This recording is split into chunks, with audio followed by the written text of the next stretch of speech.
Biyahing Japan bukas si Pangulong Bongbong Marcos para sa 4 na araw na state visit. At live mula sa Tokyo, Japan, nasa frontline ng balitang yan, si Maricel Halili. Maricel, saan sa sentro ang state visit ni PBBM dyan bukas? Cheryl, isa nga doon sa mga pinakahalagang paksa na posibleng sumentro yung usapan sa pagitan ng leader ng Pilipinas at ng Japan ayon tungkol sa energy security, lalo na ngayon na hindi pa rin talaga natatapos yung krisis dyan sa Middle East. Yan ang inaasahan natin sa unang state visit ni Pangulong Bongbong Marcos dito sa Japan, pero ito na yung kanyang ika-4 na pagbisita rito bilang Pangulo ng bansa. Ayon sa tagapagsalita ng Department of Foreign Affairs na si Annalyn Ratonel, importante ang biyaheng ito ng Pangulo. Ito na raw ang pagkakataon para makapag-usap sina PBBM at Japanese Prime Minister Sanae Takaichi. Inaasahang tatalakayin nila ang kooperasyon ng Pilipinas at Japan sa larangan ng seguridad, maritime and defense, ekonomiya, energy resilience at decarbonization.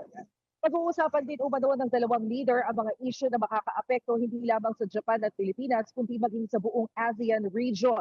Yan ay lalot ang Pilipinas ang tumatayo ngayon bilang chair ng ASEAN ngayong taon. Nakatakda ring magtungo si Pangulong Marcos sa Imperial Palace kasama si First Lady Liza Marcos para sa isang welcome ceremony at state call sa Emperor at Empress ng Japan. Magkakaroon din ng exchange of decorations o yung seremonya ng pagbibigay ng regalo o medalya sa mga bumibisitang opisyal. Ilang kasunduan din ang inaasahang magiging resulta ng pagbisita ni PBBM dito sa Japan. Pagdating pa lang ni Pangulong Marcos sa Tokyo bukas ng gabi, una sa kanyang agenda ang pagharap sa Filipino community. Nasa 340,000 ang mga Pinoy na nagtatrabaho rito. Kalahati nito ay temporary migrants, kabilang na dyan ang mga teacher, engineers at healthcare workers. Pakinggan natin ang bahagi ng pahayag ng Department of Foreign Affairs. Inaasahang mag-aanunsyo ang dalawang bansa ng mga bagong kasunduan sa defense, trade and investment at human resources. Nakaschedule din ng Pangulo to meet with Japanese business groups and members of the Filipino community in Japan. Ito ang kauna-unahang state visit ni President Marcos Jr. sa Japan.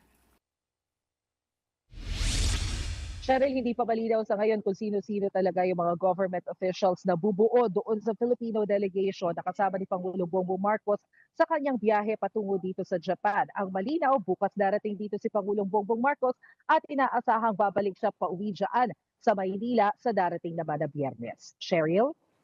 Maraming salamat, Maricel Halili. Mga kapatid, Cheryl Hosing po. Maging maalam at may pakialam sa mga napapanahong issue at headlines. Mag-follow at mag-subscribe na sa social media pages ng News 5.